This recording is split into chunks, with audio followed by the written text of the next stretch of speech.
তো রাষ্ট্রপতি আপনার আজকে অপসারণের জন্য বিরোধী দল সেখানে প্রতিবাদ করেছে, প্ল্যাকার্ড তুলেছে, এটা ভালো, এটা তাদের একটা গণতান্ত্রিক অধিকার, তারা করেছে। কিন্তু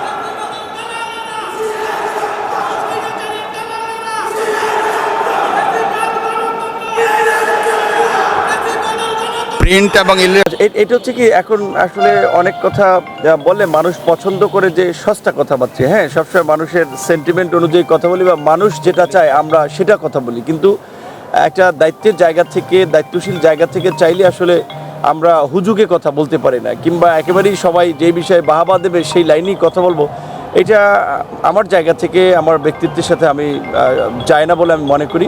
তো রাষ্ট্রপতি আপনার আজকে অপসারণের জন্য বিরোধী দল সেখানে প্রতিবাদ করেছে, প্ল্যাকার্ড তুলেছে, এটা ভালো, এটা তাদের একটা গণতান্ত্রিক অধিকার, তারা করেছে। কিন্তু আমার প্রশ্ন হচ্ছে যে এই রাষ্ট্রপতি তো প্রায় গত 2.5 বছর রাষ্ট্রপতি হিসেবে দায়িত্ব পালন করেছে, এমনকি আজকের বিরোধী দলীয় চিফ হুইপ থেকে শুরু করে অনেকে সংসদ সদস্য তারা তো আপনার রাষ্ট্রপতির কাছে শপথ নিয়েছেন।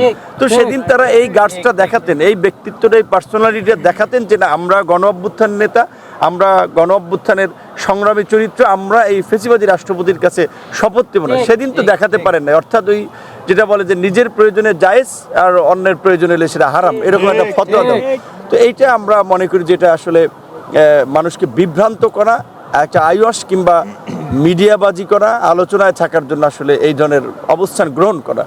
এত 1.5 বছরে যেই অন্তর্বর্তীকালীন সরকার ছিল, সেই সরকার কোনো রাজনৈতিক দলের সরকার ছিল না, সেখানে 3টা দল সবসময় সরকারের কাছে অগ্রাধিকার পেয়েছে, বিএনপি, জামাত, এনসিপি।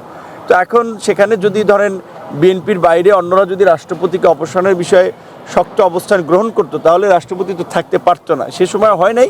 বাস্তব কথা হচ্ছে এখন সরকারি দল বা বিরোধী দল সবাই আলাপ আলোচনা করে একটা সিদ্ধান্ত নিতে হবে। কিন্তু আসলে একটা সিনকেট করে কিংবা আলোচনায় থাকার জন্য, সংসদ সম্পর্কে একটা নেতিবাচক ধারণা দেওয়ার জন্য যদি কিছু কিছু পদক্ষেপ নেওয়া হয়, সেটা আসলে তাহলে মানুষকে ওই পুরানো সংসদের স্মৃতির দিকে নিয়ে যাবে। আমরা তো চাই যে এই সংসদ হবে ইনক্লুসিভ, এই সংসদ হবে গঠনমূলক, এই সংসদ হবে প্রাণবন্ত, এখানে দেশ এবং জাতির ভবিষ্যৎ নিয়ে ইতিবাচক আলোচনা হবে। সেখানে যদি আমরা শুরুতে একটা নেতিবাচক ভাইব ক্রিয়েট করি, একটা নেতিবাচক বিষয় উপস্থাপন হয়, তখন কিন্তু মানুষের মধ্যে আসলে নেতিবাচকতা ছড়িয়ে যায়। তো আমার আবেদন থাকবে যে আমরা সবাই পজিটিভ মাইন্ড থেকে, পজিটিভ চিন্তা থেকে যেভাবে সংসদকে কার্যকর করা যায় এবং জুলাই গণঅভ্যুত্থান পরবর্তী এই সংসদকে বাংলাদেশের ইতিহাসে একটা কার্যকর, ঐতিহাসিক, গঠনমূলক সংসদে যেন পরিণত করতে পারি, সেজন্য আমার মনে হয় রাস্তার আন্দোলন কিংবা একেবারে মুখোমুখি অবস্থান, ওই ধরনের কাঠখোট্টা বিরোধিতার চেয়ে বরঞ্চ আলাপ আলোচনার মধ্যে দিয়ে আমরা অনেক কিছু সমাধান করতে পারবো। এখানে তো সবাই আসলে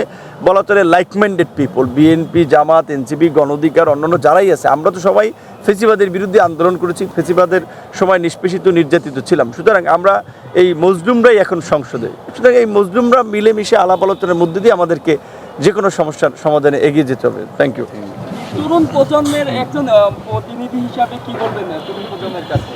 তরুণ প্রজন্মের কাছে এটা বলবো, অনেক মানুষ মনে করে যে রাজনীতি করতে টাকা লাগে, মামুর জোর, খালুর জোর লাগে, জ্ঞাতি গোষ্ঠী বড় কেউ না থাকলে রাজনীতি করে আগানো যায় না। সেটা তো এই সংসদ প্রমাণ করেছে। আমরা জিরো থেকে তো আজকের এই অবস্থানে এসেছি এবং বিশেষ করে ছাত্র আন্দোলনের মধ্যে দিয়ে আমাদের যাত্রা শুরু হয়েছে। আমরা পড়াশোনা শেষ করতে পারিনি, ছাত্র আন্দোলনে জড়িত হয়ে গেছি, সেখান থেকে একটা ধারাবাহিক আন্দোলন সংগ্রাম, সেখান থেকে ডাকসুর ভিপি হয়েছি, সেখান থেকে একটা রাজনৈতিক দল গঠন করেছি এবং জাতির সংকটে আমরা নেতৃত্ব দিয়েছি। আমরা সেটার জন্য অনেক খেসারত দিয়েছি, হামলা, মামলা, জেল, জুলুম সব কিছুর পরে আমরা লেগেছিলাম বিধায় কিন্তু আজকে একটা অবস্থান তৈরি হয়েছে। আমরা কিন্তু হঠাৎ করে কিংবা শর্টকাটে এমপি মন্ত্রী হইনি বা এই রাস্তায় আসি নাই। হয়তো ঠিক আছে, অনেকে অল্পতে সফলতা পেয়েছে একটা প্রেক্ষাপটের কারণে, সেটা একটা ভিন্ন বিষয়। আমরা কিন্তু একটা ধারাবাহিক প্রসেস এবং প্রক্রিয়ার মধ্যে দিয়ে আজকের এই জায়গাটিতে এসেছি এবং ছাত্র অধিকার পরিষদের প্রত্যেকটি নেতাকর্মীর এইভাবে একটা ধারাবাহিক ডেডিকেশন আছে।